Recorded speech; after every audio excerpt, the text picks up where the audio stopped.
School का सबसे अगली और मोटा लड़का रातों रात चार्मिंग और हैंडसम लड़के में बदल जाता है। अब उसकी जिंदगी कैसे होगी, आइए जानते हैं इस एनिमे के अंदर। सीरीज की स्टार्टिंग में हमें एक लड़का दिखाया जाता है जो कि खुद से ही बातें कर रहा होता है। यार ये छत इतनी ज्यादा नीचे क्यों लग रही है और ये सिंक इतने नीचे कब से हो गया हो, ये लड़का कौन है। अब कहानी शुरू होती है जहाँ कुछ लोग एक लड़के को बुली कर रहे होते हैं और इस लड़के का नाम होता है पार्क यून सुक और ये हमारी कहानी का मेन कैरेक्टर भी है। और ये लोगों से बुली करते हुए उससे पैसे मांग रहे होते हैं। और इस टैटू वाले लड़के का नाम होता है टैंग सियोंग और ये पार्क यून सुक से कहता है, हाँ बे मोटी चमड़ी, आज तू मेरे लिए कितना पैसा लेकर आया।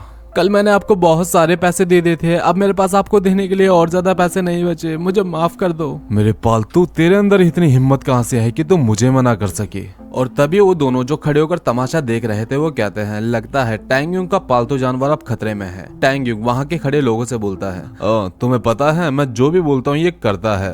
और उसके बाद वो पार्क युंग सुक से घूम घूम कर किसी कुत्ते की तरह भौंकने के लिए बोलता है और पार्क युंग सुक ऐसा ही करता है। और इतना सब कुछ करवाने के बाद भी टैंग सियोंग उसके सर पे लात मारकर उसके पैरों को रोंद कर बोलता है, सॉरी मैं भूल गया था, तू कोई कुत्ता नहीं, तू तो एक जंगली सुअर है, चल अब जल्दी से सुअर की तरह एक्टिंग करके दिखा। और बेचारा पार्क यून सुक इतना ज्यादा डरा हुआ था कि अपनी सेल्फ रिस्पेक्ट की परवाह किए बिना ही जमीन पर घूम घूम कर किसी सुअर की तरह आवाजें निकालने लगा। तभी ग्रुप की एक लड़की कहती है, ओए जंगली सुअर, क्या तू मेरे स्कर्ट में झांकने की कोशिश कर रहा है। लेकिन पार्क यून सुक का ऐसा कोई इरादा नहीं था। और फिर टैंग सियोंग उसे उसके बालों से उठाकर चेहरे पर बेरहमी से मुक्के मारने लगा और फिर उसे पीछे टॉयलेट की सीट के बीच में फेंक दिया और कहता है, सुन बे, तेरा इस दुनिया में कोई काम नहीं, जब तक तू मर नहीं जाता यूं ही रोज पिटता रहेगा। और पार्क यून सुक मन ही मन में कहता है, मैं मर क्यों नहीं जाता। उसके बाद हम पार्क हुन सुक के घर को देखते हैं जहां वह गुनगुनाते हुए पानी उबाल रहा होता है। तभी उसकी माँ, जिसका नाम शियोन हुई पार्क होता है, पीछे से आती है और कहती है, बेटा तुम्हारी आवाज तो कितनी प्यारी है, तुम्हें तो सिंगर बनना चाहिए, चलो तुम आराम करो, खाना मैं बना देती हूँ। उसके बाद खाना तैयार होता है और जैसे ही पार्क हुन सुक खाने को देखता है वो अपनी माँ के ऊपर गुस्सा हो जाता है और कहता है, मैंने आपको कितनी बार मना करा है कि मेरे खाने में अंडा मत डाला करो, अंडा खिला खिला के एकदम अंडे जैसा कर दिया है, सारे के सारे लोग मुझे मोटा मोटा कहकर चढ़ाते हैं। और पार्क यून सुक की माँ से कहती है, ठीक है बेटा, अगली बार से नहीं डालूंगी, समझ गई मैं। और पार्क हुन सुक को खाना खाते वक्त टी सियोंग और उसके दोस्त याद आते हैं जो उसे स्कूल में बुली करते हैं। और पार्क हुन सुक अपनी माँ से कहता है, माँ मुझे इस स्कूल से ट्रांसफर चाहिए। ट्रांसफर? लेकिन क्यों, कुछ हुआ है क्या बेटा? नहीं, बस मेरे स्कूल में सब मुझसे ज्यादा स्मार्ट है और अच्छे मार्क्स लाना बहुत मुश्किल हो जाता है, बेकार मार्क्स लाने से अच्छा है कि मैं कहीं और ट्रांसफर ले लूं। और पार्क हुन सुक की मॉम बोलती है, बेटा तुम जानते हो ना कि हम यहाँ कितनी मुश्किल से सेटल हुए हैं, इतना सस्ता घर मिलना कितना मुश्किल होता है, और फिर तुम्हारे स्कूल और तुम्हारे दोस्तों का क्या। और पार्क हुन सुक कहता है, मेरे दोस्त, मेरे स्कूल, मॉम ना ही तो मेरे दोस्त अच्छे हैं और ना ही मेरा स्कूल।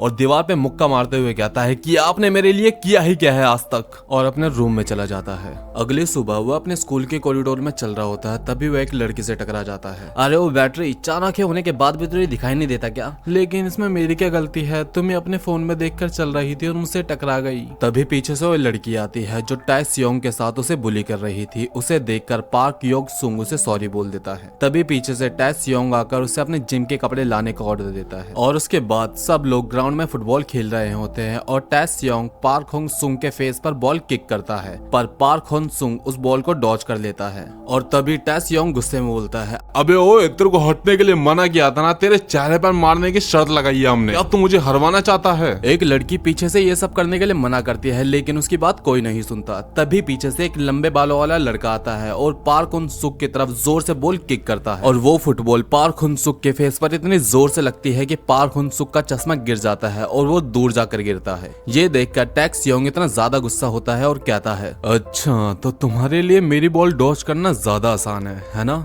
तुमने पूरे स्कूल में मेरी बेइज्जती करवा दी। पार्क हुन सुक कुछ बोल पाता उससे पहले ही टैंग सियोंग उसके पेट में एक जोर से मुक्का मार देता है, जिससे कि पार्क हुन सुक जमीन पर गिर के तड़पने लगता है। फिर भी टैंग सियोंग पार्क हुन सुक को गिरबान से उठाकर उसके फेस पर मुक्के मारने लगता है। अबे भाई कितना हराम इंसान है यार। और तभी पीछे से पार्क हुन सुक की मॉम चिल्लाते हुए आती है, छोड़ दे मेरे बेटे को, बदमाश लड़के, छोड़ दे उसे। और ये कहते हुए टैंग सियोंग को मारने लगती है। ये देखकर सभी लोग पार्क का मजाक बनाने लगते हैं। अबे भाई कितना बच्चा इंसान है, अपनी मम्मी को बुला लिया है। अबे यार पार्क तो बच्चा निकला, देख अपनी मम्मी को बुला लिया है। ये सुनकर पार्क हुन-सुक को बहुत एम्बैरेसिंग फील होता है और अपनी मॉम से चिल्लाते हुए कहता है, बस कीजिए मॉम, मेरी बेइज्जती मत करवाइए, और टैक्स योंग को सॉरी बोलता है। उसके बाद सीन पार्क के घर की तरफ शिफ्ट होता है और पार्क हुन-सुक की मॉम उसे पास बैठाकर बात करती है। पार्क कहता है, मॉम मैं आपसे कहना चाहता हूँ कि हाँ बेटा मैं समझ गई, तुम अपने ट्रांसफ़र की बात कहना चाहते हो।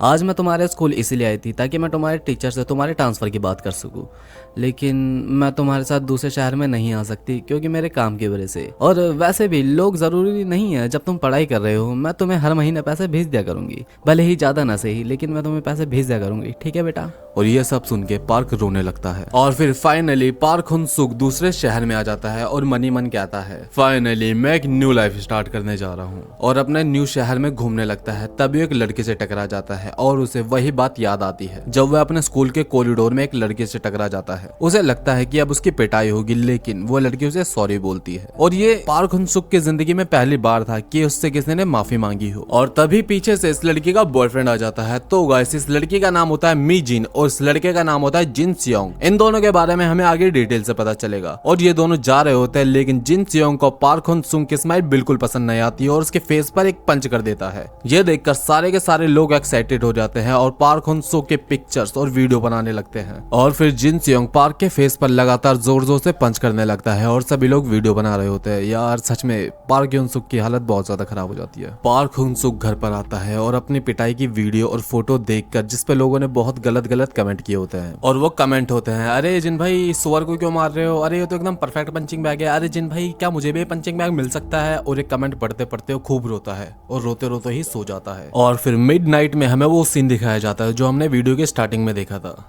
यार ये सीलिंग इतनी ज्यादा नीचे क्यों लग रही है, और ये सिंक इतना नीचे कब से हो गया, ये लड़का कौन है।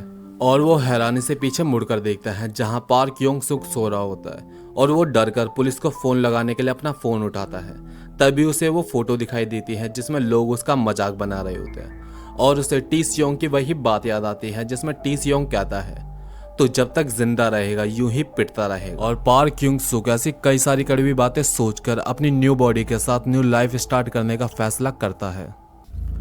उसके बाद पहली बार पार्क युंग-सुक अपनी न्यू बॉडी के साथ स्कूल में जाता है और टीचर उसे इंट्रोड्यूस करवाता है। तो बच्चों ये है पार्क युंग-सुक, ये स्कूल में न्यू है और इसे कोई भी परेशान मत करना, ठीक है। जाओ पार्क, जहाँ सीट मिले वहाँ बैठ जाओ। और सारी लड़कियां तो भाई अपने पार्क भैया की फैन बन जाती है और सारी के सारी एक दूसरे से बात करने लगती है, यार कितना हॉट है, काश ये मेरा बीएफ होता। और सारी की सारी पार्क को ही देखने लगती है। लेकिन पार्क युंग-सुक को इन सबसे कोई मतलब नहीं आता। उसे तो एक पुराना सीन याद आता है जहाँ वह स्कूल में जाता है और किसी के पास बैठता है, लेकिन पार्क युंग-सुक उसकी तरफ देखता है और वो लड़का से बोलता है कि अगर तुमने मुझसे बात करने की कोशिश करी तो मैं तुम्हारी जान ले लूंगा। और तभी वो अपने बगल में देखता है और वहाँ उसे वही लड़का बैठा दिखता है जिसने सड़क पर पार्क युंग-सुक की पिटाई की थी। और फिर वो अपने सामने देखता है और उसे वही लड़की दिखाई देती है जिससे वो सड़क पर टकराया था। और पार्क युंग-सुक मनी मन बोलता है, अबे यार कहाँ फंस गया, अब तो नहीं बचने का भाई मैं। और तभी एक लड़की तैयार वैयार होके मस्त लिपस्टिक वगैरह लगा के पार्क के पास आती है। हेलो पार्क, मेरा नाम हैनुल है, तुमसे मिलके अच्छा लगा। तभी पीछे से कुछ लड़कियां बोलती है, अब क्या है इसको जब भी कोई हैंडसम लड़का देखते चेप हो जाते, कोई काम वाम नहीं क्या इसको दूसरा। और तभी जिन सियोंग बोलता है, हैनुल जाके अपनी सीट पे बैठ जाओ, फ्लर्टबाजी बंद करो। और ये पागल लड़की पार्क युंग-सुक के पास ही बैठ जाती। और जिन सियोंग मनी मन कहता है, अरे यार ये सारी के सारे लड़के एक जैसी होती है, एक मिनट कहीं मेरी मीचिन भी तो ऐसी नहीं है। और मीचिन भी भाई पार्क युंग-सुक की तरफ ही देख रही होती है। और ये देखकर जिन सियोंग का चेहरा तो भाई बड़ा गंदा बन जाता है। और फिर पार्क युंग-सुक कैंटीन में एंट्री करता है और सभी का ध्यान पार्क के ही तरफ होता है। सभी पार्क की ही बातें कर रहे होते हैं। तभी अचानक से हैनुल आती है। हाँ भाई वही पागल लड़की जो कुछ टाइम पहले पार्क से मिली थी। और ये उसे बताती है कि यहाँ सभी के अलग अलग ग्रुप है, ये फिजिकल एजुकेशन वाले हैं, वो डांस वाले हैं और वो है स्टैटिक के 14। और हैनुल पार्क युंग-सुक से पूछते हैं कि पार्क तूने आर्ट्स को चूज करी। और तभी हमें एक पास्ट का सीन दिखाया जाता है जिसमें पार्क युंग-सुक की टीचर पार्क की मॉम से बोलती है, जहाँ हम स्टूडेंट्स को जॉब्स के लिए तैयार करते हैं और पार्क के नंबर बहुत ज्यादा कम है, इसलिए हम इसे कोई अच्छा सब्जेक्ट नहीं दे सकते, लेकिन पार्क की अटेंडेंस काफी सही है इसलिए हम उसे आर्ट्स दे सकते हैं। लेकिन पार्क हैनुल से झूठ बोलता है और कहता है, मैंने आर्ट्स इसलिए ली क्योंकि मुझे हिस्ट्री पसंद है। ये सुन के हैनुल खुशी में बोलती है, मुझे भी हिस्ट्री बहुत ज्यादा पसंद है, अब तो हमारी खूब जमेगी। और फिर पार्क क्लास में बैठे बैठे कल की बात याद करता है जिसमें अपनी न्यू बॉडी के साथ पार्क में चलने की प्रैक्टिस कर रहा होता है। और वहाँ आई हुई एक फैमिली सोचती है शायद पार्क एक मॉडल है जो कि रैंप वॉक की प्रैक्टिस कर रहा है। लेकिन तभी पार्क अपनी न्यू बॉडी में होने की वजह से लड़खड़ाकर गिरने वाला होता है। तभी वो टाइगर श्रॉफ की तरह स्टाइल मार के जंप करके खड़ा हो जाता है। और अब वो देखता है कि उसकी बॉडी बहुत ज्यादा हल्की हो गई और और इस हल्की बॉडी के साथ वो रनिंग करने लगता है, लेकिन उसको रनिंग में इतना ज्यादा मजा आने लगता है कि वो शाम तक रनिंग ही करता रहता है और ऐसा करने से वो बहुत ज्यादा थक जाता है और क्लास में ही सो जाता है। और अब उसकी आंखें पुरानी वाली बॉडी में खुलती है और हैंडसम वाली बॉडी तो क्लास में ही सो रखी होती है। अब पार्क काफी लंबे समय से सो रहा होता है, इसलिए वो सो नहीं पाता और बहुत ज्यादा परेशान होता है। और तभी हैनुल आती है और हैंडसम वाले पार्क को जगा देती है। यह देखकर पार्क बहुत ज्यादा खुश होता है। और तभी हमें दिखाया जाता है पार्क यूनसुक एक स्टोर में जॉब का पोस्टर देखता है और अंदर जाकर पूछता है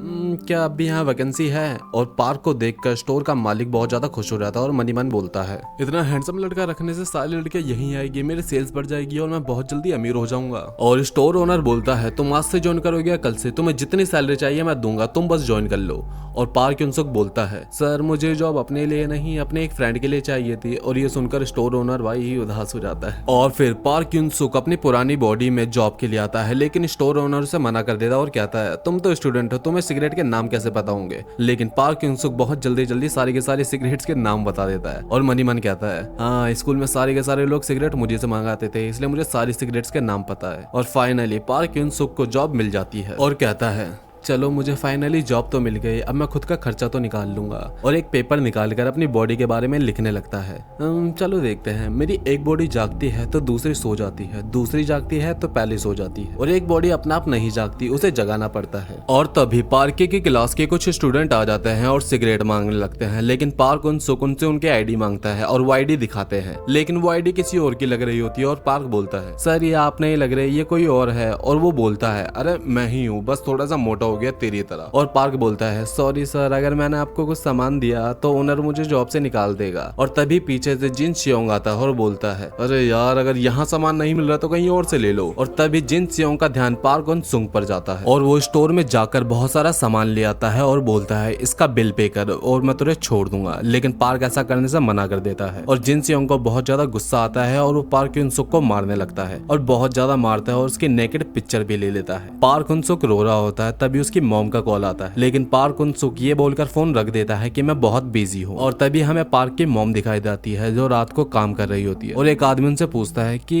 तुम इतने रात को काम क्यों कर रही हो? और तभी पार्क की मॉम बोलती है मेरा बेटा दूसरे शहर में पढ़ाई कर रहा है और मुझे उसकी पढ़ाई के लिए पैसों की जरूरत है, इसलिए मैं रात को काम करती हूँ। और अगली सुबह सारे पार्क की उस नेक्ड पिक्चर का मजाक बना रहे होते हैं और मजाक बनाते बनाते कहते हैं ये तो एकदम सुअर की तरह लग रहा है, इसको जन्म देने वाली इसकी माँ भी ऐसी होगी, अगर मुझे इसकी माँ मिल जाए तो मैं उसका भी यही हाल करूंगा जो मैंने इस मोटे का कराया। और पार्क उनसुक उसकी मॉम के बारे में ऐसी बातें सुनकर गुस्से में आ जाता है और उस ग्रुप से कहता है तुम्हें इन सब के बीच में उसकी मॉम को नहीं लाना चाहिए। ये बोलते समय इस येलो बाल वाले लड़के का ध्यान भी पार्क पर होता है और ये येलो बाल वाला लड़का कौन है इसके बारे में हमें आगे पता चलेगा। पार्क उनसुक की ये बात सुन के मीजिन का ध्यान भी उसी की तरफ जाता है। जिन सियोंग को ये पसंद नहीं आता और पार्क की तरफ एक पंच कर देता है, लेकिन पार्क उनसुक उसके पंच को डॉच कर लेता है, जिसे देखकर सब हैरान हो जाते हैं क्योंकि पूरा स्कूल जानता है जिन सियोंग का पंच कितना ज्यादा फास्ट होता है। और पार्क उनसुक अपने मन के अंदर बोलता है मैंने बचपन से इतनी ज्यादा मार खाई है कि मुझे अपनी ओर आता हुआ हर एक पंच दिखाई देता है। पहले मेरा शरीर से डॉच नहीं कर पाता था क्योंकि मैं मोटा था, लेकिन अब मैं हर एक पंच को डॉच कर सकता हूँ। और जिन सियोंग के सारे पंचेस को डॉच कर रहा होता है और तभी उसे तैसियोंग की बात याद आती है, जिसमें तैसियोंग कहता है अगर किसी को नॉकआउट करना है तो सीधा पेट में पंच मारो। और पार्क उनसुक ऐसा ही करता है और एक ही पंच में जिन सियोंग को नॉकआउट कर देता है। वो लोग जो पहले उसकी पिटाई की वीडियो बना रहे थे अब उसकी जीत की वीडियो बना रहे होते हैं और ये बात पूरे स्कूल में फैल जाती है। और तभी हमें एक गैंग लीडर दिखाया जाता है और वो कहते हैं ओ भाई अब तो बॉस को भाई उठ गया, अब बेटा तो नहीं बचने का पार्क। और फिर नाइट में हम देखते हैं पार्क यूनसुक अपने स्टोर पर होता है, तभी एक डरा हुआ लड़का स्टोर में आता है और बहुत शांति से एक सिगरेट का बॉक्स उठाता है और भाग जाता है। और ये देखकर पार्क उसका पीछा करता है और पार्क उसका पीछा करते करते एक गली में आ जाता है और उससे वहाँ वही पुलिस मिलते हैं जिन्होंने उसकी नेकेड पिक्चर ली थी। और वो उसकी नेकेड पिक्चर दिखाकर उसे बोलते हैं बेटा सुन, अगर तूने हमें और सिगरेट के पैकेट लाकर नहीं दिए तो हम ये पिक्चर इंटरनेट पर डाल देंगे। लेकिन आपने तो मना किया था कि आप ऐसा नहीं करोगे और मैंने आपका बिल भी पे कर दिया था। तभी इनमें से एक बदमाश लड़के को एक आइडिया आता है और बोलता है क्यों ना हम इन दोनों लूजर्स की फाइट कराए और देखते हैं कौन विनर बनता है। और उन दोनों की वीडियो बनाने लगते हैं और फिर ये डरा हुआ बच्चा पार्क उन-सुक को सॉरी बोलकर उसे मारने लगता है और वो बदमाश इसके खूब मजे ले रहे होते हैं। और तभी पीछे से बॉस को भाई आ जाता है। बॉस को भाई वही बंदा है जो हमें कुछ टाइम पहले अंधेरे में दिखाया गया था पार्क उन-सुक पर गुस्सा करते हुए। और बॉस को भाई इनमें से एक की कॉलर पकड़कर उसे उठा देता है और सब लोग बॉस को की शकल देखकर ही डर जाते हैं, जिससे हमें पता चलता है कि बॉस को भाई बहुत ज्यादा स्ट्रॉन्ग बंदा ही है। और वो बंदा बॉस को भाई से कहता है कि बॉस को भाई इस बार माफ कर दो, अगली बार से ऐसा नहीं करूंगा। और बॉस को भाई उनको भगा देता है और अपना पार्क उन-सुक तो यार बॉस को भाई का दीवाना हो जाता है। और अगली सुबह पार्क उन-सुक स्कूल में लोगों से बॉस्को के बारे में पूछ रहा होता है। हाँ बॉस्को, अच्छा बॉस्को, हाँ बॉस्को का असली नाम पार्क उन ताय है और वो नकलहेड गैंग का लीडर भी है। तभी पीछे से वही बुली आ जाते हैं जिन्हें बॉस्को ने मार के भगाया था। सारी बातें तुम ही कर लोगी क्या, हमें भी पार्क से दोस्ती करनी है। और तभी पीछे से बॉस्को भाई की गैंग की एंट्री होती है। बॉस्को भाई पार्क की तरफ आता है लेकिन वो सारे के सारे बुली बॉस्को से डरकर भाग जाते हैं। और बॉस्को पार्क से कहता है तुम्हें भगवान ने इतनी अच्छी शक्ल दी है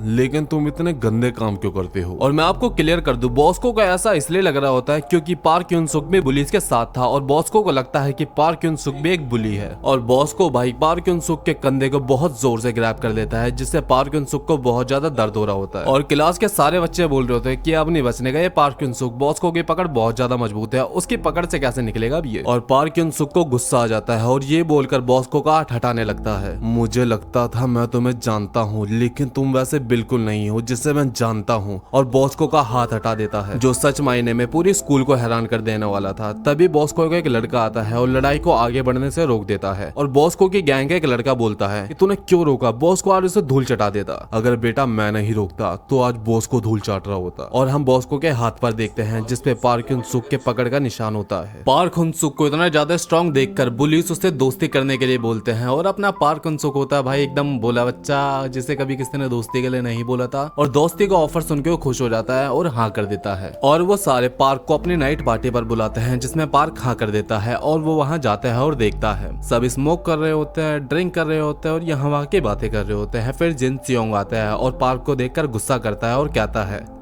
ये यहाँ क्या कर रहा है, अरे चिल कर यार, इसे हमने यहाँ इनवाइट करा है। तभी ये लोग पार्क से पूछते हैं कि तुम यहाँ किसके साथ रहते हो। दरअसल मैं यहाँ अपने एक दोस्त के साथ रहता हूँ जिसने किसी वजह से कॉलेज ड्रॉप कर दिया और वो दिन में सोता है और रात को काम करता है। ये सुनकर वो सारे डर जाते हैं और सोचते हैं शायद ही किसी बड़े गैंगस्टर के साथ रहता है। फिर पार्क जिन चियोंग से पूछता है कि तुम और मीजिन कब से डेट कर रहे हो। और तभी हैनुल बोलती है अरे पागल, ये डेट वगैरह नहीं कर रहे। लेकिन जिन चियोंग और मीजिन तो साथ में कितने प्यारे लगते हैं। ये सुन के भाई जिन एकदम खुश हो जाता है और पार्क के साथ बहुत ही ज्यादा फ्रैंक हो जाता है। अरे यार पार्क तो कितना बढ़िया इंसान है, तो सच में बहुत बढ़िया इंसान है, हमने खामखा ही लड़ाई करी, हमने खामखा ही लड़ाई करी।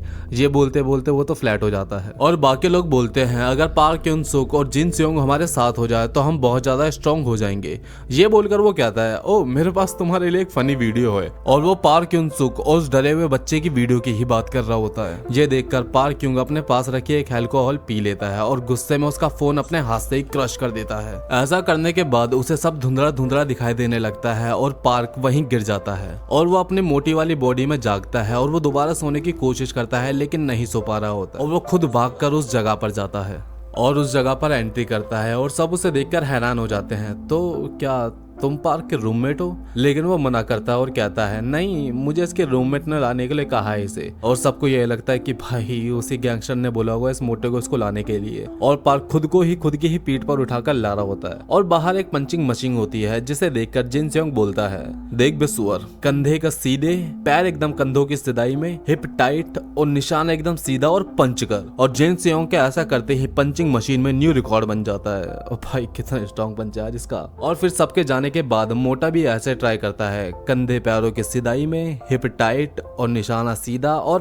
पंच। लेकिन हम देखते हैं कि पार्क का निशाना मिस हो जाता है और पीछे से बॉस को भाई उसे देख रहा होता है। और जब वो पंचिंग मशीन के पास जाता है तो देखता है पंचिंग मशीन में क्रैक आ जाता है। भाई इतना ज्यादा स्ट्रॉन्ग हो गया मोटा। और फिर हैनुल स्कूल में पार्क से पूछती है पार्क तुम ठीक तो हो ना? और पार्क बोलता है अरे हाँ मैं ठीक हूँ, मुझे क्या होगा, वो कल थोड़ी सी ज्यादा हो गई थी। फिर पार्क को कैंटीन में वही लड़का दिखाई देता है जिसके साथ पार्क खाना खाता है और सबको जेलसी फील होती है। फिर हम पार्क के घर का सीन देखते हैं जहाँ मोटा वाला पार्क सो रहा होता है और उसकी मॉम अचानक से आती है और मन ही मन में सोचती है कि पार्क सो रहा है तो स्कूल नहीं गया, इसका मतलब पार्क आज।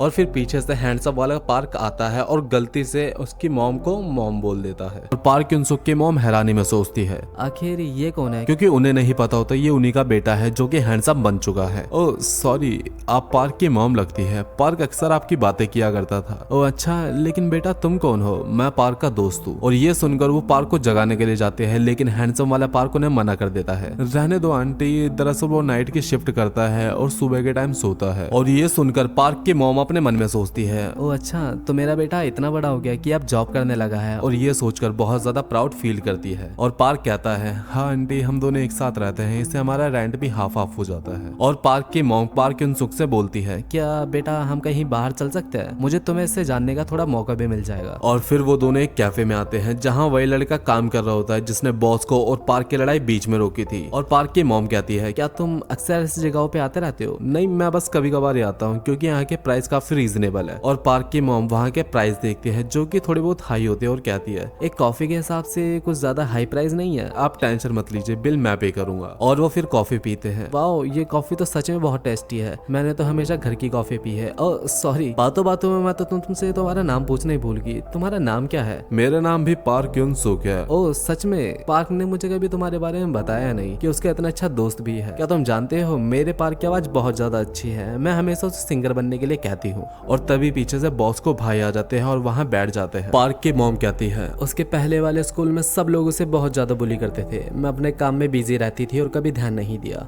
और रोते हुए कहती है मैं एक बहुत ज्यादा बुरी मॉम हूँ। और पार्क अपने मन में कहता है नहीं मॉम, अब दुनिया की सबसे बेस्ट मॉम है। और फिर बोलता है आंटी आप फिक्र मत कीजिए, यहाँ पार्क के बहुत अच्छे दोस्त बन गए हैं और मैं भी तो पार्क के साथ हूँ। और बॉस को ये सुन के गुस्से में आ जाता है। इसके सारे दोस्त पार्क को इतना बुली करते हैं और ये उसकी मॉम से झूठ बोल रहा है और अपने हाथ में रखा गिलास अपने हाथ में ही क्रश कर देता है। पार्क उसकी मॉम बाहर जाने के लिए वेटर को बुलाते हैं और वेटर से उसकी मॉम बोलती है बेटा क्या मैं वो खाली पड़ा हुआ कार्डबोर्ड ले सकती हूँ? और कार्डबोर्ड को बांधते हुए पार्क से कहती है बेटा ये मेरी साइड जॉब है, इससे मुझे कुछ एक्स्ट्रा पैसे मिल जाते हैं ताकि पार्क को स्टडी करने में कोई दिक्कत ना आए। ओ भाई सल्यूट है आंटी जी को यार, सल्यूट है, कितनी मेहनत करती है। और वो पार्क को कॉफी के पैसे देती है लेकिन पार्क मना करता है, लेकिन वो फिर भी जबरदस्ती पैसे देकर बोलती है बेटा पार्क के साथ हमेशा रहना, पार्क को तुम्हारी जरूरत है। और ये देखकर बॉस को भाई गुस्से में आ जाता है और वो दूसरा गिलास भी क्रश कर देता है। और फिर पार्क की मॉम चली जाती है और पार्क युनसुक उन्हें बस इमोशनल आंखों से देखता रह जाता है। तभी पीछे से बॉस को भाई आता है हे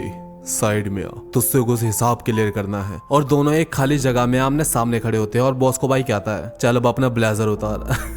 बॉस को भाई क्या करना चाहते हैं यार। और हम देखते हैं बॉस को अपने फाइटिंग स्टांस में आकर पार्क को एक पंच कर देता है, लेकिन पार्क उस पंच को डॉज कर लेता है। इसने मेरा पंच डॉज कर लिया, जो कोई मामूली बंदा नहीं है। तुम ऐसा क्यों कर रहे हो, मैंने तुम्हारा बिगाड़ा क्या है? और बॉस को पैसे मांगता है जो अभी पार्क को मिले थे। दरअसल गाइस मैं आपको क्लियर कर दूं, बॉस को भाई ऐसा इसलिए कह रहा होता है क्योंकि उसे लगता है कि पार्क ने वो पैसे धमकी देकर मांगे हैं और वो पैसे उस मोटे पार्क को देकर इंसाफ करेगा। मुझे वो पैसे दे जो उस औरत ने तुझे दिए। अच्छा तो ये मुझ पे नजर बनाए रखे था। और पार्क को लगता है कि बॉस को भाई उसे लूटना चाहता है और अपने मन में बोलता है तो बॉस को बिल्कुल वैसा नहीं है जैसा मैंने सोचा था, ये भी बाकियों की तरह ही है। और पार्क चिल्लाकर बोलता है मैं तुझे वो पैसे कभी नहीं देने वाला।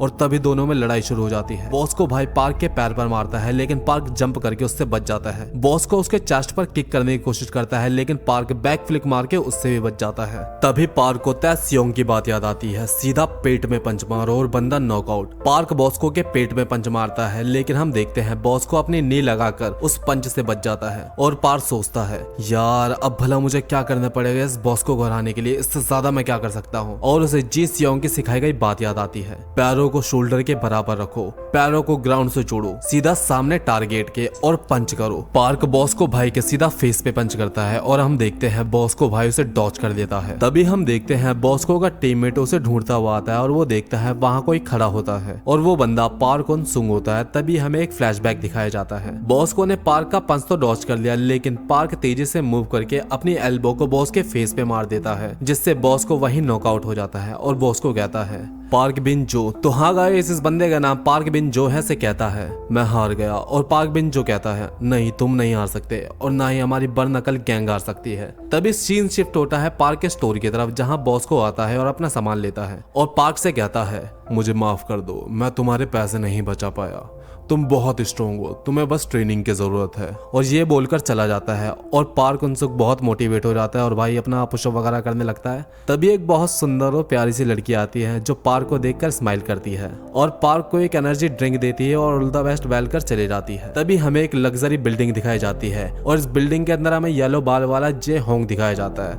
ओ भाई इतना मेरे गए। हम फैशन क्लास के एक स्टूडेंट को देखते हैं जिसका नाम ली नम सू होता है और क्यारा होता है। मेरे जितना फैशन यहाँ कोई नहीं जानता और मेरे शूज वो तो सबसे अलग है। तभी पीछे से जी सियोंग और उसकी गैंग आती है और ली नम सू से कहती है, ओए तूने आज फिर से मेरे जैसे शूज पहन लिए यार, हमें कपल की तरह लग रहे हैं। और जिन सियोंग ली नम सू को घूर कर देखने लगता है और भाई ली नम सू तो कांपने लग जाता है। तभी जिन सियोंग कहता है कि छोड़ो जाने दो इसे, जो पहनना चाहता है पहनने दो। और फिर ये छपरी मेरा मतलब ली नम सू अपने क्लास में जाता है और अपनी अंगूठियों को शॉफ करने लगता है। यस, सारी लड़कियां मुझे देख रही है, लेकिन पीछे से जे होंग आता है जिसने अपनी सारी उंगलियों में वही अंगूठी पहन रखी होती है और वो भी रियल की, इस नल्ले की तरह नहीं कि फेक पहन रखी है। और ली नम सू जे होंग को देखकर कहता है, ओ इसने तो सारी लिमिटेड एडिशन की रियल क्रोम हार्ट रिंग्स पहन रखी है और यहाँ तक कि इसकी वॉच भी लिमिटेड एडिशन की है जिसकी कीमत 200 मिलियन वॉन्स है। फिर जे होंग अपनी सीट पर जाकर बैठ जाता है और मी जिन जिन सियोंग से बोलती है, जे होंग हमेशा बेस्ट ब्रांड ही पहन कर आता है। और फिर जिन सियोंग बोलता है, हाँ भाई वो ऊपर से नीचे तक इतने महंगे ब्रांड पहनता है जिसे खरीदने की हम तो सोच भी नहीं सकते। और फिर एंट्री होती है पार्क उन सुक की और सारी लड़कियां भाई उसे मक्खी की तरह घेर लेती है और ये छपरी मेरा मतलब ली नम सू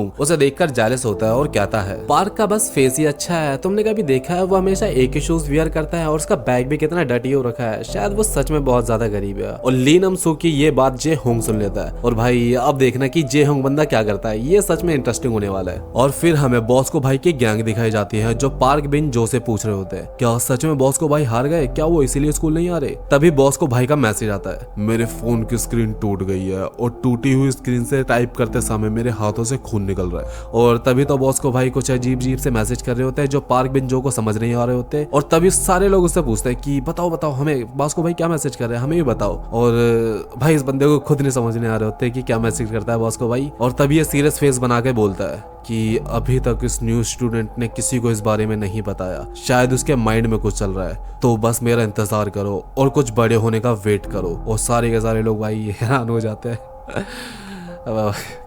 छोड़ो। फिर हम देखते हैं पार्क उन सुक अपने स्कूल के कॉरिडोर में चल रहा होता है और वो देखता है कुछ लोग एक लड़के को बुली कर रहे होते हैं जो देखने में भाई एकदम मोटे वाले पार्क की तरह लग रहा होता है। फिर पार्क ये देखकर उसे बचाने के लिए आगे जाता है और सब लोग सोच होते हैं कि भाई अब तो लड़ाई होगी, लेकिन टीचर आ जाता है और लड़ाई नहीं होती। और पार्क उस लड़के को खड़ा करने के लिए उसके आगे हाथ करता है, लेकिन वो खुद उठ के बिना बोले चले जाता है। और ये सब कुछ होता हुआ जे होंग भी देख रहा होता है और जे होंग क्लास में बैठा कुछ सोच रहा होता है। तभी पार्क के मॉम का कॉल आता है, हेलो मॉम, बेटा तुम्हारी आवाज कुछ अलग अलग सी लग रही है। हाँ मॉम, वो थोड़ा सा कोल्ड हो गया, इस वजह से आवाज थोड़ी चेंज हो गई है। और पार्क शॉक होकर बोलता है, क्या सच में? मुझे नहीं पता था कि कल मेरा बर्थडे है। और ये बात जे होंग को पता चल जाती है कि कल पार्क उनसुक का बर्थडे है। और फिर हम अगले दिन देखते हैं पार्क उन्हीं दोनों के साथ लंच करता है जिन्हें बुली किया जाता था। तभी ये बंदा बोलता है, इसका नाम होता है पियोन ड्यूक हुआ। यार रैम करो भाई, रैम करो, इतना मुश्किल नाम मत दो यार। और ड्यूक हुआ बोलता है, तुम हमारे सामने इतना अच्छा क्यों बनते हो, हम तुम्हारी तरह पॉपुलर नहीं है और सबसे अजीब बात तो ये है कि तुम हमारे साथ लंच करते हो। और आसपास के सभी लोग बातें कर रहे होते कि पार्क इन लूजर्स के साथ क्यों बैठा है। और जिन सियोंग का ये बुली दोस्त बोलता है, जिन तुम उन दोनों को भगाकर पार्क को यहाँ क्यों नहीं ले आते। और जिन सियोंग बोलता है, रहने दो, मुझे आजकल लोगों को बुली करने में ज्यादा मजा नहीं आता, अबे ज्यादा कूल नहीं रहा। और भाई इस समय पता चलता है कि जिन सियोंग सुधर गया और मी जिन उसकी तरफ प्यारे से स्माइल करती है। और फिर सीन पार्क की तरफ शिफ्ट होता है और वो कहता है, क्या तुम मेरे साथ लंच नहीं करना चाहते? नहीं ऐसा नहीं है, मैं बस जानना चाहता हूँ कि तुम हमारे साथ इतने अच्छे क्यों हो। और पार्क को उसकी मॉम की बात याद आती है, बेटा पार्क के साथ हमेशा रहना, उसे तुम्हारी जरूरत है। और पार्क ड्यूक हुआ से बोलता है, क्योंकि तुम बिल्कुल मेरी तरह हो। और ड्यूक हुआ गुस्से में बोलता है, भला मैं कहाँ से तुम्हारी तरह हूँ, ना मैं तुम्हारी तरह हैंडसम हूँ और मेरी फैमिली भी बहुत गरीब है। हाँ मेरी भी, पार्क बोलता है। और जे होंग ये बातें सुन रहा होता है। और फिर शाम के समय बड़ नकल गैंग के ये बंदे पार्क का स्कूल के बाहर इंतजार कर रहे होते हैं और बोलते हैं, बॉस को भाई पता नहीं कब तक एक्शन लेंगे, हम बड़ नकल गैंग के ऐसे बेइज्जती नहीं करवा सकते, हमें ही उस न्यू स्टूडेंट को सबक सिखाना होगा। फिर हम देखते हैं रास्ते में पार्क को कोई रोकता है और वो बंदा जे होंग होता है और वो उसके सामने एक बैग रखता है जिसके ऊपर हैप्पी बर्थडे लिखा होता है। हे तुम्हें कैसे पता कि आज मेरा बर्थडे है? लेकिन हमारा जे होंग भाई तो हमेशा की तरह कुछ नहीं बोलता और चुपचाप अपनी कार में बैठ के चला जाता है। और और गाड़ी जाने के बाद हम देखते हैं वह 15-20 बैग और होते हैं जिनके अंदर लग्जरी क्लोथ, शूज, वॉचेस होती है। और हम देखते हैं किसी ने बर्नकल गैंग के तो पहले से ही बैंड बजा दी और ये बर्नकल गैंग के बंदे बोल रहे होते हैं हम उस येलो बाल वाले लड़के को छोड़ेंगे नहीं। इसका मतलब ये होता है कि जेहोंग ने इनकी पिटाई की है। और इस समय पता चलता है कि जेहोंग दिल का अच्छा तो है ही, साथ में भाई बंदा काफी स्ट्रॉन्ग भी है। और अगली सुबह हम देखते हैं कि ये छपरी मेरा मतलब ली नम सूंग प्लान बना रहा होता है। तो याद रखना जैसे ही पार्क क्लास में आएगा हमें उसके कपड़ों के ब्रांड के बारे में पूछना है और सभी लड़कियों के सामने उसकी बेइज्जती हो जाएगी। तभी पार्क क्लास में एंटर होता है और ये छपरी उसकी बेइज्जती करने के लिए तैयार हो रहा होता है। और वो देखता है हमारा पार्क तो भाई ऊपर से नीचे तक लग्जरी ब्रांड्स पहने होता है, बेलमैन का कोट, गिवेंची का रोड व्हीलर का बैग, वैलेंटाइन के शूज और ऊपर से नीचे तक लग्जरी क्लोथ्स पहन रखे होते हैं। और ये देखकर ये छपरी हैरान हो जाता है और सब पूछते हैं कि ये तुम्हें किसने दिया, ये तुमने कहाँ से खरीदे। अरे नहीं नहीं ये सब तो, और पार्क जेहोंग की तरफ देखकर बोलता है ये सब तो मुझे मेरे एक अच्छे दोस्त ने गिफ्ट करे हैं। और ये सुनकर जेहोंग के फेस पर स्माइल आती है। और हमें एक स्टूडियो का सीन दिखाया जाता है जहाँ पे डेक हुआ और उसको बुली करने वाले और लड़के भी होते हैं। मोटे तू क्या लिख रहा है? मैं इसके अंदर रैप लिखता हूँ, जो मेरे साथ बीती होती है मैं वो लिखता हूँ इसके अंदर। और वो सब इसका मजाक बनाकर चले जाते हैं। हाँ अपना टाइम आएगा, अच्छे लिरिक्स है, लिख लेता हूँ। और फिर हमें पार्क के घर का सीन दिखाया जाता है जहाँ पे मोटा वाला पार्क सो रहा होता है और हैंडसम वाला पार्क गुनगुनाते हुए खाना बना रहा होता है। हमें एक स्टूडियो रिकॉर्डिंग का सीन दिखाया जाता है जिसके अंदर डेक हुआ को बुली करने वाला लड़का रैप कर रहा होता है और उस लड़के का नाम होता है जिन होबिन। तभी स्टूडियो को ओनर बोलता है वाओ ये लड़का तो काफी बढ़िया रैप कर रहा है, लगता है ये आज का आखिरी लड़का है। नहीं सर जी, इसके बाद एक और है। और स्टूडियो का ओनर डेक हुआ का रिज्यूमे देखता है और उसकी फोटो देखकर ही उसको रिजेक्ट कर देता है। ओ भाई कितना आराम यार। और डेक हुआ उनसे काफी ज्यादा रिक्वेस्ट करता है सर जी एक चांस तो दे दो मुझे, प्लीज सर एक चांस दे दो मुझे। लेकिन स्टूडियो का ओनर उसकी एक बात नहीं सुनता। भाई सच में काफी हार्ट ब्रेकिंग यार। और रात को डेक हुआ रैप लिख रहा होता है और अपनी ग्रैंड मदर की तरफ देखकर बोलता है दादी आप बस थोड़ा सा इंतजार और कीजिए, मैं सब कुछ ठीक कर दूंगा। तभी हम स्कूल में देखते हैं डेक हुआ कोई पोस्टर देख रहा होता है। तभी पीछे से हमारा पार्क आता है। हे डेगुआ तुम किस चीज का पोस्टर देख रहे हो? और डेगुआ गुस्से में कहता है ऐसे एक्टिंग करना बंद करो कि तुम मेरे दोस्त हो। और गुस्से में वहां से चला जाता है। और फिर डेगुआ अपनी क्लास में बैठे बैठे रैप लिख रहा होता है। तभी जिन होबिन उसके बेंच पे लात मार के उसे नीचे गिरा देता है और कहता है तेरे रैप लिखने का पर्पस क्या है, तू कहीं सेलेक्ट तो होगा नहीं। और उसकी नोट पर अपना पैर रख लेता है। डेगुआ उसे निकालने की कोशिश करता है लेकिन जिन होबिन उसे जोर के किक मार के दूर कर देता और कहता है अपनी औकात मत भूल और भूल जा रैप को। और फिर डेगुआ की स्टॉल पर जाता है और वहाँ एक बूढ़ी औरत खाना बना रही होती है और ये बूढ़ी औरत डेगुआ की ग्रैंड मदर होती है। बेटा आ जाओ, तुम्हें भूख लगी होगी, कुछ खाना खा लो। और पीछे से जिन होबिन और उसके दोस्त आ जाते हैं जो कि डेगुआ को स्कूल में बुली करते हैं। और डेगुआ की ग्रैंड मदर पूछती है बेटा क्या तुम मेरे डेगुआ के फ्रेंड्स हो? और ये सारे के सारे बोलते हैं अरे हाँ जी हाँ अम्मा, हम तो डेगुआ के क्लासमेट्स है। हाँ तुम्हें भूख तो जरूर लगी होगी ना, आओ कुछ खा लो। और ये सारे के सारे बेशर्मों की तरह खाने लगते हैं। और ये देखकर डेगुआ को बहुत गुस्सा आता है लेकिन बेचारा क्या ही कर पाता। और वो खाते टाइम एक दूसरे की तरफ देखकर पूछते हैं क्या क्या इसका हमें कोई बिल भी देना होगा? अरे छोड़ ना, ये डेगुआ की दादी है, तुम बस खाते जाओ। और डेगुआ की दादी से बार बार रिफिल करवाते रहते हैं अपनी थाली को। और दादी उन्हें पेट भर के खाना खिलाने के बाद खाना पैक भी करके देती है। यार सच में बड़ी अच्छी दादी है। लेकिन वो आगे चलकर खाना डस्टबिन में फेंक देते हैं। भाई कितने बुरे इंसान है यार। और इतना सब खाने के बाद भी बुली क्लास के ब्लैक बोर्ड पर लिख देते हैं डेगुआ की फैमिली का फूड स्टॉल बहुत बेकार है, बहुत बेकार खाना मिलता है, कभी मत जाना वहाँ पे। और वो डेगुआ को मारते मारते स्कूल की कैंटीन तक ले जाते हैं जहाँ पार्क उनसुक उसको देख लेता है और जिन होबिन के पास जाकर बोलता है छोड़ दो उसे अकेला, तुमने बहुत कर लिया उसके साथ। और जिन होबिन बोलता है क्या तुम दोनों मुझसे पंगा लेना चाहते हो दोनों? और पार्क अपने बगल में देखता है जहाँ जे होंग भी उसके साथ खड़ा होता है। तभी पीछे से जिन सियोंग आता है। हाँ बे क्या तुम दोनों अकेले अकेले हीरो बनना चाहते हो? हाँ पहले जिन संग और पार्क संग की काफी ज्यादा लड़ाई हुई थी लेकिन अब दोनों दोस्त थे और साथ में खड़े हैं। अब स्कूल के 3 खतरनाक लड़के एक साथ खड़े हैं। और तभी एंट्री होती है हमारे बॉस को भाई की गैंग की। और बॉस को भाई पार्क बिन जो को अपना फोन देते हुए बोलता है भाई पकड़ ले यार, पिछली बार लड़ाई में टूट गया था, बहुत खर्चा हुआ इसके अंदर। भाई ऐसे बनेगा ये गैंगस्टर? और इतने सारे खतरनाक बॉयज को देखकर पूरा स्कूल शॉक में हो जाता है। और बॉस को भाई पार्क की तरफ आके बोलता है आजा शुरू करते हैं लड़ाई। और अब ये लड़ाई 4 वर्सेस 3 की हो गई। ये देखकर जिन होबिन डर जाता है और अपने पास रखे टेबल पे किक करके बोलता है बेटा वो तो आज मुझे जरूरी काम आ गया, अगली बार देख लूंगा तुम सबको। और वहां से चला जाता है। फिर बॉस को भाई पार्क से पूछता है तुम इस लड़के को बचाना क्यों चाहते हो?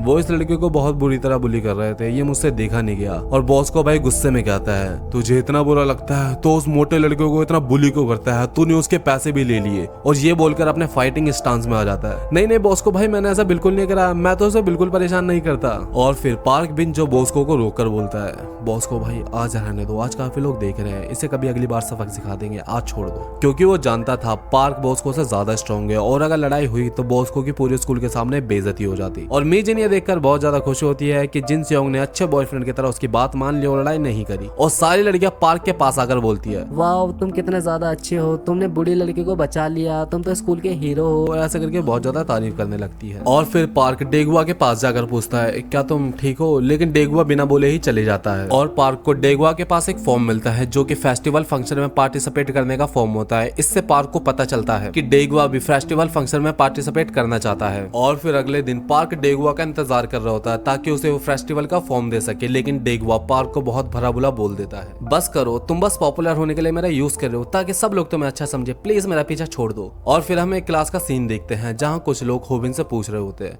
क्या इस बार के फेस्टिवल फंक्शन में तुम भी पार्टिसिपेट करोगे होबिन? अरे हाँ मैं भी पार्टिसिपेट करूंगा और वहाँ रिकॉर्ड लेबर का ओनर भी आएगा, तुम देखना है, इस बार का विनर तो मैं ही बनूंगा। और फिर वो डेगुआ को रैप लिखते हुए देखता है और बहुत गुस्सा होता है और फिर उसे स्कूल के पीछे लेकर जाकर बहुत मारता है। प्लीज होबिन मुझे मेरी डायरी वापस कर दो। लेकिन होबिन उसकी रैप डायरी उसकी आंखों के सामने फाड़ देता है। मोटे अपनी औकात मत भूल, तू हमारा मुकाबला कभी नहीं कर सकता। और वो डेगुआ को डिमोटिवेट करके वहां से चले जाते हैं। और फिर क्लास में एक लड़की पार्क से पूछती है, हंस तुम आज रात को क्या कर रहे हो? ओ मुझे वोकल क्लास के स्टूडेंट से लड़ाई करने के लिए पनिशमेंट मिली है, मुझे पूरी क्लास की सफाई करनी होगी। और तभी पार्क की नजर उस पोस्टर पर जाती है जो कि डेगुआ भी देख रहा होता है। ये पोस्टर किस चीज का है? ये फेस्टिवल फंक्शन का पोस्टर है। तभी ये लड़की बोलती है, हे हुनसुक तुम्हें भी इसमें हिस्सा लेना चाहिए, तुम पक्का फर्स्ट प्राइज लेकर आओगे। और फिर पार्क को यही बात बार बार याद आने लगती है, तुम्हें भी इसमें हिस्सा लेना चाहिए, तुम पक्का फर्स्ट प्राइज लेकर आओगे। और पार्क सोचता है, मेरी पहले वाली बॉडी में मुझे कोई नहीं सुनना चाहता था, चाहे मैं कितने भी अच्छा गाता हूँ। और डेगुआ को याद करता है और कहता है, जब भी मैं दुखी होता था मैं गाना गाता था। और फिर गाना गाने लगता है। और डेगुआ जिसने अपनी सारी उम्मीदें छोड़ दी थी अपने रैप डायरी के फटे हुए पन्ने उठाने लगता है। तभी उसे एक सॉन्ग सुनाई दे रहा होता है जो कि पार्क हुनसुक गा रहा होता है। और भाई कसम से बहुत प्यारा गाना गा रहा होता है। ये सुनकर डेगुआ सोचता है कि ये इतनी प्यारी आवाज किसकी है, ये गाना कौन गा रहा है? और उस आवाज का पीछा करने लगता है। तभी वो पीछा करते करते पार्क हुनसुक की क्लास में एंटर करता है और ये देखता है कि ये गाना और कोई नहीं पार्क हुनसुक गा रहा होता है। हाँ भाई वही बंदा जो उससे इतने टाइम से दोस्ती करना चाह रहा होता है। और डेगुआ रोते रोते अपनी गलती मानता है और कहता है, क्या तुम मेरे साथ फेस्टिवल फंक्शन में पार्टिसिपेट करना चाहोगे?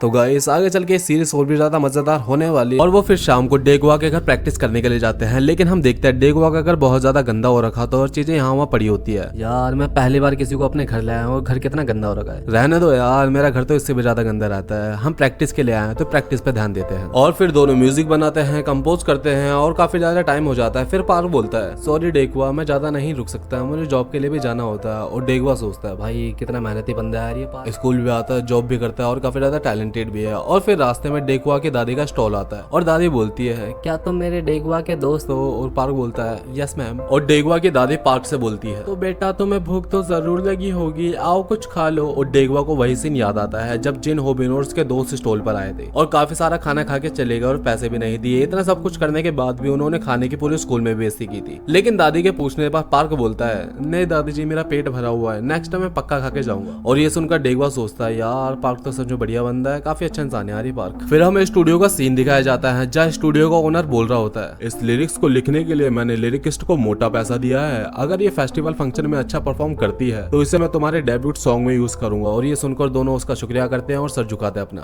फिर स्टूडियो ओनर बोलता है, मेरे साथ रहोगे तो तुम्हें इज्जत दौलत शोहरत सब मिलेगी जो तुम चाहते हो। और ये सुनकर जिन होबिन एक एटीट्यूड वाली स्माइल करता है। फिर हम स्कूल का सीन देखते हैं जहाँ डेगुआ लिरिक्स लिख कर लाता है और ये दोनों भाई उसके लिरिक्स पढ़ के पागल हो जाते हैं और कहते हैं कि भाई कितने बढ़िया लिरिक्स लिखे है, क्या तुमने सच्ची में एक रात में लिखे है? और ये सुनकर डेगुआ बोलता है कि अरे शुक्रिया शुक्रिया यार, मेरी इतनी तारीफ मत करो, और चलो अब गाने की शुरुआत करते हैं। और इनका गाना सुनकर तो इन भाई साहब के हाथों से इनकी चीज गिर जाती है और ये कहते हैं, वाह तुम दोनों ने तो कमाल कर दिया। और डेगुआ बोलता है, पार्क तुम्हारी आवाज तो सच्ची में कितनी अच्छी है। ओ थैंक यू डेगुआ। और फिर डेगुआ बोलता है, लेकिन सच बताऊं तुम्हें थोड़ी सी प्रैक्टिस की जरूरत है, तुम थोड़े से अच्छे से लिरिक्स याद करो और अपने वोकल कोर्स पे ध्यान दो। और ये तीनों घर जा रहे होते हैं तभी पार्क डेगुआ को बताता है कि उसके गले में थोड़ा दर्द हो रहा है। और डेगुआ बोलता है, अरे भाई थोड़ा आराम करो यार, इतने कष्ट मत दो अपने वोकल कोर्ड्स को, हमें फेस्टिवल फंक्शन में भी गाना है। और फिर पार्क घर जाकर सोचता है कि मैं भी तो डेकुआ की तरह ही हूँ, लेकिन डेकुआ तो मुझसे कहीं ज्यादा टैलेंटेड है। मैं तो बस अपनी मॉम से शिकायतें करता रहता था कि तुमने मेरे लिए किया क्या है, लेकिन डेकुआ सच्ची में कितना ज्यादा टैलेंटेड है। और पार्क बोलता है कि मुझे डेकुआ के लिए कुछ तो करना होगा। और फिर पार्क अपने स्टोर पर होता है और पार्क स्टोर पर गाना गाने की सोचता है, लेकिन वो देखता है कि उसका गला बिल्कुल नहीं दर्द कर रहा और वो सोचता है कि मैं अपनी बॉडी स्विच करके जितनी मर्जी प्रैक्टिस कर सकता हूँ अब। और फिर पार्क प्रैक्टिस करने लगता है। तभी वो प्यारे से लड़की आती है और कहती है, क्या आज तुम अपनी वॉइस का वर्कआउट कर रहे हो बॉडी की जगह? अरे नहीं नहीं, और उसे एक वॉइस का सिरप देकर अच्छे से प्रैक्टिस करना बोलकर चले जाती है। फिर हम स्कूल का सीन देखते हैं जहाँ ये लोग प्रैक्टिस कर रहे होते हैं। डेकुआ बोलता है, मैंने तुम्हें मना करा था ना। क्या मैंने फिर से कुछ गलत गाया? अरे नहीं, मैंने तुम्हें इतने ज्यादा प्रैक्टिस करने के लिए मना करा था। और फिर पार्क बोलता है, अरे नहीं नहीं, मैंने बिल्कुल प्रैक्टिस नहीं करी, कम से कम इस बॉडी में तो नहीं। और डेकुआ ये सुनकर हैरान हो जाता है कि तुमने बिना प्रैक्टिस करे इतना अच्छा गाया, तुम तो सच्ची में एक जीनियस हो। फिर ये लोग घर जा रहे होते हैं, तभी इन दोनों को जिन होबिन पकड़ लेता है और कहता है, मैंने सुना तुम उस पार्क उनसुक के साथ स्कूल फेस्टिवल में पार्टिसिपेट कर रहे हो। और फिर गली में लेकर जाकर डेकुआ को बहुत पीटता है और चश्मे वाले लड़के से बोलता है डेकुआ को मारने के लिए, जैसे उसने पिछली बार पार्क उनसुक को मारने के लिए कहा था। अगर तुमने इसे नहीं मारा तो हम तुझे दुगना मारेंगे। और ये बंदा डेकुआ को मारने के लिए अपना हाथ उठाता है, लेकिन डेकुआ को मारने के लिए हिम्मत नहीं जुटा पाता। लेकिन तभी हम देखते हैं जिन होबिन का कॉल आ जाता है और सब लोग वहां से चले जाते हैं और चश्मे वाले बंदे को खुद पर बहुत ज्यादा शर्म आ रही होती है। हम देखते हैं पार्क उनसुक अपने स्टोर पे काम कर रहा होता है। तभी ये दोनों से मिलने के लिए आते हैं। पार्क उनसुक उनसे मिलने के लिए उनके पास जाता है, लेकिन उसे याद आता है कि इस बॉडी में तो उनसे पहली बार मिलेगा, भले ही इस चश्मे वाले लड़के से पहले भी मिल चुका होता है। और वो तीनों बाहर बैठकर बातें करने लगते हैं। तभी ये चश्मे वाला लड़का बोलता है, मेरे अकेले हिम्मत नहीं हो रही थी, इसलिए मैं डेकुआ को अपने साथ ले आया। और माफी मांगते हुए कहता है कि मुझे माफ कर दो, पिछली बार मैंने पुलिस के कहने पे तुम्हारी पिटाई की थी। सच में मैं माफी मांगना चाहता हूँ। और पार्क कहता है कि छोड़ो, इसमें कौन सा तुम्हारी गलती है, तुमने थोड़ी ना जानबूझ के करा था, तुम्हें तो फोर्स किया गया था ऐसे करने पर। और वो एक दूसरे को अपनी स्टोरी बताने लगते हैं। और उनसुक कहता है, मुझे भी मेरे पहले वाले स्कूल में बहुत ज्यादा बुली किया जाता था, इस वजह से मैंने स्कूल छोड़ दिया और यहाँ आ गया। मुझे तो मेरी मॉम के सामने भी बहुत ज्यादा पीटा गया। और ये सुनकर ये लोग बोलते हैं कि भाई इसके साथ तो हमसे भी ज्यादा बुरा हुआ यार। और फिर वो दोनों हैंडसम वाले पार्क की तारीफ करने लगते हैं। लेकिन जब से हमारे स्कूल में पार्क उनसुक आया तब से बहुत कुछ चेंज हो गया। वो सच में बहुत ज्यादा गुड लुकिंग है और से ज्यादा वो दिल का बहुत अच्छा है। पहले तो मुझे लगता था वो भी बाकियों की तरह मुझे बुली करेगा, लेकिन उसने मुझे बुलियों से बचाया और मुझे बहुत ज्यादा मोटिवेट करा और मेरे रैप की बहुत ज्यादा तारीफ करी। तभी सामने से बॉस को भाई आ जाता है और ये कहता है, क्या जो तुम बोल रहे हो वो सच है? क्या वो सच में दिल का बहुत अच्छा है? और ये तीनों बोलते हैं, हाँ भाई सच में वो एक अच्छा इंसान है। और बॉस को बोलता है, लेकिन उसने मेरे सामने तुम्हारी मम्मी से पैसे लिए थे। और पार्क को अब जाके पता चलता है कि उस दिन बॉस को ने उससे इतने ज्यादा फाइट क्यों करी। अरे नहीं नहीं, मॉम ने तो उसे बस कॉफी के पैसे दिए थे बॉस को भाई। और बॉस को भाई को अब जाके रियलाइज होता है कि भाई वो कितनी बड़ी गलतफहमी में था। और बॉस को वहां से ये बोलकर चले जाता है कि तुम्हें अगर ट्रेनिंग की जरूरत हो तो मुझे बता देना। और वो फिर स्कूल में अपने गाने के प्रैक्टिस कर रहे होते हैं और भाई सच में बहुत बढ़िया प्रैक्टिस कर रहे होते हैं। काश मैं गाना अपलोड कर सकता, सच में बहुत बढ़िया गाना गाया था। और वहीं हम स्टूडियो का सीन देखते हैं जहां होबिन बता रहा होता है कि हमारा परफॉर्मेंस सेकंड लास्ट है और फर्स्ट है डेकुआ का। तो अब फाइनली फेस्टिवल फंक्शन का दिन आ जाता है जिसके लिए पार्क और डेकुआ इतने टाइम से प्रैक्टिस कर रहे होते हैं। तो आज के दिन होता है फेस्टिवल फंक्शन। तभी एक लग्जरी रेड कलर की कार आती है और हम देखते हैं उस कार के अंदर वही सुंदर लड़की होती है जो कि पार्क उनसुक के स्टोर पर आकर उसे कुछ ना कुछ देकर जाती है और सभी लोग उसे देखकर बातें कर रहे होते हैं। ओ भाई देख कितनी सुंदर लड़की है, ओ बहन देखना देख कितनी प्यारी लग रही है वो लड़की। और हम अंदर देखते हैं बहुत सारे स्टॉल लगे होते हैं और एक जगह पर हमारे जिन सेओंग भाई बॉक्सिंग कर रहा होता है, लेकिन वो बॉक्सिंग नहीं खाली डॉजिंग कर रहा होता है। और वो सुंदर लड़की वहां आ जाती है और जिन सेओंग के दोस्त आवाज लगा रहे होते हैं, 1 मिनट में 1 पंच मारो और 10,000 जीत जाओ, 1 मिनट में 1 पंच मारो और 10,000 जीत जाओ। तब ये छछुंदर लड़के उस लड़की से फ्लर्टिंग करने लगते हैं। हाँ मैडम जी आप ट्राई करना चाहोगे, बताओ ना बताओ। तभी उस लड़की का बॉडीगार्ड उन्हें डेड स्टेयर देता है और वो तो भाई कांपने लग जाते हैं फिर। और फिर हम पार्क और डेकुआ को देखते हैं और पार्क कह रहा होता है, अरे भाई ये तो बहुत बड़ा स्टेज है यार, मुझे तो लगा कि छोटा मोटा स्टेज होगा, लेकिन ये तो सच्ची में बहुत बड़ा है, अब तो मैं बहुत ज्यादा नर्वस हो रहा हूँ। और फिर डेकुआ पार्क को हिम्मत देते हुए कहता है, अरे पार्क भाई तुम टेंशन मत करो यार, तुमने बहुत ज्यादा प्रैक्टिस करी है, तुम तो पक्का झंडे गाड़ दोगे देखना। और फिर हम एक स्टॉल को देखते हैं जहाँ बॉस को भाई पंजा लगा रहा होता है और बॉस को उसे जीतने वाले को 5,000 येन का इनाम दिया जाएगा। और तभी पार्क की नजर उस सुंदर लड़की पर जाती है। हेलो मैडम कैसे हो, क्या मैं तुम्हें जानती हूँ? और तभी पार्क को रियलाइज होता है कि भाई एक बड़ी मिस्टेक हो गई उससे, ये तो तो मोटे वाले पार्क को जानती थी और उस वाली बॉडी में तो उससे पहली बार मिल रहा है। और वो लड़की पार्क को बहुत भला बुरा बोलने लग जाती है कि तुम सारे के सारे लड़के एक जैसे होते हो, जहाँ लड़की देखे नहीं वहाँ मुंह मारने के लिए आ जाती हो। और पार्क उसे समझाने के लिए उसके पास जाता है, लेकिन तभी उसका बॉडीगार्ड जिसका नाम जोंग गॉन होता है पार्क का हाथ पकड़ लेता है। उन्होंने मना किया ना कि उन्हें तुम जैसों से बात नहीं करनी। और पार्क को बहुत ज्यादा दर्द हो रहा होता है, लेकिन पार्क जोर लगाकर अपना हाथ छुड़ा लेता है। यह देखकर वो लड़की बहुत ज्यादा हैरान हो जाती है क्योंकि आज तक जोंगून की पकड़ से कोई बाहर नहीं निकल पाया। और फिर उसका बॉडीगार्ड गुस्से में आकर पार्क के शोल्डर पर किक करता है, जिससे पार्क अपने घुटनों पर आ जाता है। जोंगून पार्क को मारने के लिए आगे जा रहा होता है, लेकिन वो लड़की जिसका नाम चायशु जो होता है मना करती है। लेकिन उसका बॉडीगार्ड कहता है, मुझे ऑर्डर मिला है, जो भी आपको छूने की कोशिश करे मैं उसकी हड्डी पसली एक कर दूं। और तभी हमारे बॉस को भाई आ जाते हैं,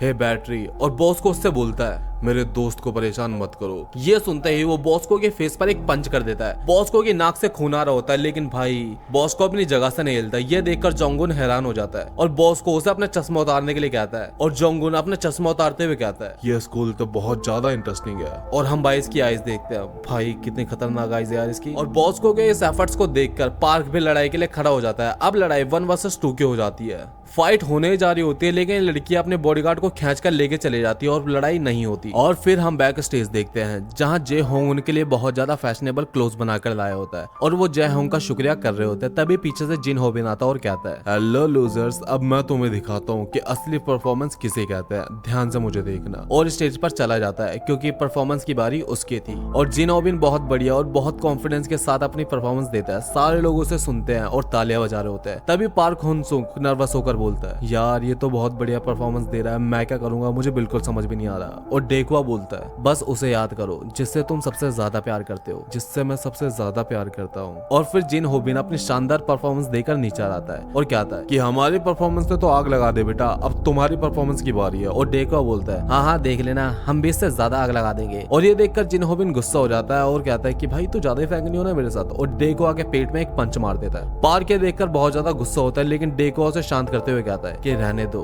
इसे हम अपनी परफॉर्मेंस से जवाब देंगे। तभी एंकर इनके परफॉर्मेंस अनाउंस करता है। तो नेक्स्ट परफॉर्मेंस है डेकुआ और पार्क उन सुक की। और सारे लोग भाई पार्क उन सुक को देखकर पागल हो जाते हैं कि कितना हैंडसम लग रहा है और पूरा क्राउड उन्हें चेयर करने लगता है। तभी एंकर पूछता है, तो आपकी प्रैक्टिस कैसे रही? और पार्क उन सुक बताता है कि अच्छी रही, लेकिन इसका सारा क्रेडिट मैं अपने दोस्त डेकुआ को देना चाहता हूँ। उसी ने मुझे मोटिवेट करा, बीट बने और कंपोजिशन करी। आज मैं उसी की वजह से यहाँ पे खड़ा हूँ। और सारे लोग ये बातें ध्यान से सुन रहे होते हैं। तभी म्यूजिक स्टार्ट होता है और परफॉर्मेंस करने जा रहे होते हैं, लेकिन भाई पार्क उन सुक बहुत ज्यादा नर्वस होकर बहुत अजीब सी आवाज निकाल देता है। और ये सारे लोग उसका मजाक बनाने लगते हैं कि भाई ये क्या सी आवाज निकाल रही है, इसको गाना वाना आता है कि नहीं आता, या फिर बस चारा दिखाने के लिए यहाँ पे आया। और डेकुआ ये देखता है कि पार्क बहुत ज्यादा नर्वस हो रहा है और टेक ओवर कर लेता है और अपनी रैपिंग स्टार्ट करता है। और ये सुनकर सारे लोग हैरान हो जाते हैं कि कितनी बढ़िया रैप कर रहे हैं यार ये तो। और सारे लोग डेकुआ की तारीफ करने लगते हैं। और पार्क को डेकुआ की वही बात याद आती है जिसमें वो कहता है कि तुम जिससे प्यार करते हो उसे याद करो। और पार्क को अपनी मॉम का चेहरा याद आता है। अब वो बिना किसी हेजिटेशन के गाना गाने लगता है। और पार्क की वॉइस सुनकर भाई पूरा स्कूल बहुत ज्यादा इंप्रेस हो जाता है और अपना बॉस को भाई तो रोने लगता है यार। और पार्क ने जो डेकुआ से वादा किया था उसको पूरा करता है और वो लोग ये कंपटीशन जीत जाते हैं। और वो अपने ग्रुप के साथ एक पिक्चर लेता है। ये देखकर जिन होबिन बहुत ज्यादा जेलस होता है और कहता है इसकी बस शक्ल अच्छी है, वरना कंपटीशन तो हम ही जीतते हैं। तभी वो स्टूडियो को ओनर आके उससे बोलता है, बेटा उनकी शक्ल नहीं, वो सच में तुमसे ज्यादा टैलेंटेड है। और हम कुछ बात का सीन देखते हैं जहाँ डेकुआ और पार्क के वीडियो को कोई अपलोड कर देता है, लेकिन सारा का सारा क्रेडिट पार्क को ही मिलता है। और वो बहुत दुखी होता है और कहता है, तुम देखना है एक दिन मैं खुद का म्यूजिक अपलोड करूंगा और सारे लोग मुझे ही देखेंगे। और हम देखते हैं कोई बहुत बड़ा स्टार जिसका नाम डीजे होता है पार्क और डेकुआ की परफॉर्मेंस देख रहा होता है। और फिर हमें वही लड़की दिखाई जाती है जो कि वो सॉन्ग सुन रही होती है और उसको याद आता है कि वो सॉन्ग तो ये मोटा लड़का गा रहा था, लेकिन ये सॉन्ग इसे कैसे याद है। और तभी हमें इस लड़की के बगल में एक मोटी लड़की सोती हुई दिखाई जाती है, जिससे हमें पता चलता है कि इस लड़की की भी डबल बॉडी है पार्क उन सुक की तरह। तो गाइस अगर वीडियो पसंद आई हो तो भाई सब्सक्राइब किए बिना तो मत जाना और मुझे कमेंट में बताओ कि नेक्स्ट सीरीज कौन सी कवर करनी है।